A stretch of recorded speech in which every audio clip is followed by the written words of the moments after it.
that nothing in the amendment shall be construed to take away the right of parents to be notified of their minor having an abortion. The reality is Florida law requires parental consent to that. So it's a bait and switch where they're actually repealing the rights of parents to consent for an abortion for their minor child, and every other thing that a minor would do in terms of medical, a parent has to consent. So this is carving that out, abortion, and stripping parents of the right to have to provide their consent for this. I don't think we've ever had an amendment to a constitution that has taken away rights of parents, but this one would do that. It's also the case that it opens the door for a really radical abortion regime in terms of not having licensed physicians be involved, because they use the term healthcare provider, and that was intentional. You'd hear from people who are not pro-life that they just didn't want to provide any legal protections for the unborn because they believed it was something that the mother and the physician could discuss and make a decision on. But that is not what this amendment is doing.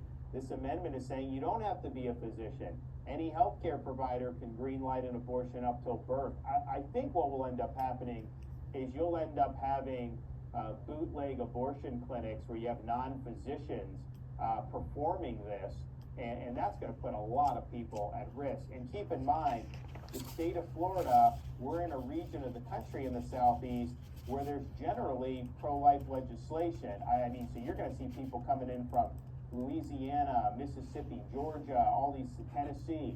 They're going to come to the state of Florida, and there's going to be people that are going to try to exploit these very difficult situations and make a lot of money off it. And there are going to be people that do not have adequate training to do that. And again, there's nothing the legislature can do. If that passes, the legislature is not going to be able to say it can only be a licensed physician, because the text is going to say that it is something that any healthcare provider. So if somebody who's like a technician at Planned Parenthood, if they want to start their abortion clinic, someone will try to, if the government tries to stop them, they'll sue and say, hey, I'm a healthcare provider. The Constitution protects this. So that will end up happening, which will be a big problem. You also open the door for having taxpayers being forced to fund all these abortions, and that was something in Michigan. They passed a similar amendment. It passed, I think, with like 56 or 57%. And after that, the left-wing groups have sued in court saying that this requires taxpayer funding. So they will do that here. It's not a guarantee how the courts would resolve that, but I think as we've seen, you don't want to be in a position where you're pinning your hopes on the courts to bail you out. Now, on the ballot itself, underneath the summary, there will be an impact statement. And what the impact statement does is it alerts the voters to the potential implications of passing Amendment 4. And I think the impact statement was very well done. The impact statement will say that passing the amendment will dramatically increase the number of abortions. It will reduce dramatically the number of live births every year in the state of Florida. It will likely eliminate parental consent and likely cause physicians to not be required to perform abortions.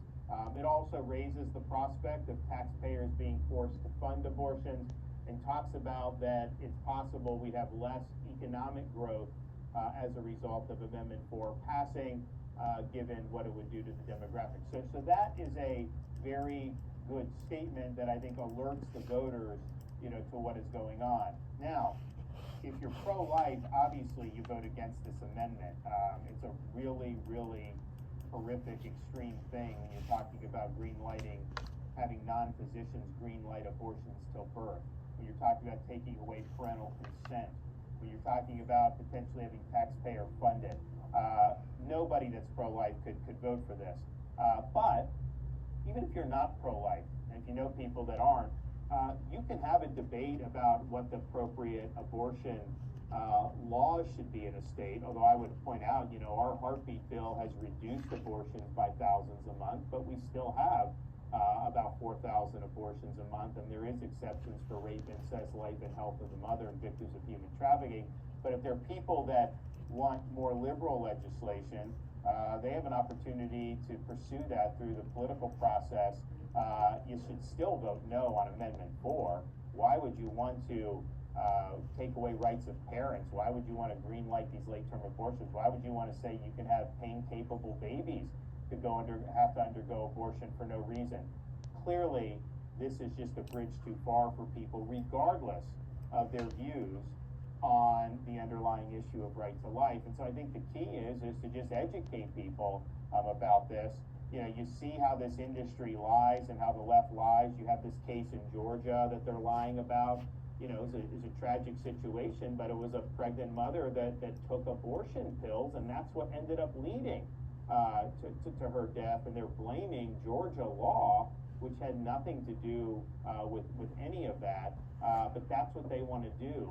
And so they tell a lot of lies. They misrepresent what Florida law is. You have some doctor saying he can't provide care for miscarriages, which is a total lie, and honestly is professional malpractice to say it. But I think their whole plan is just try to gaslight people, to just try to tell a bunch of lies and hope that that means that people will vote in favor of Amendment 4. And so all we need to do is just spread the truth, let people know what is actually in this amendment, let them know that it's not what it seems, that it has very, very far-reaching implications, and implications that very few Floridians would want to have in their constitution forever. So there's a lot of work to do.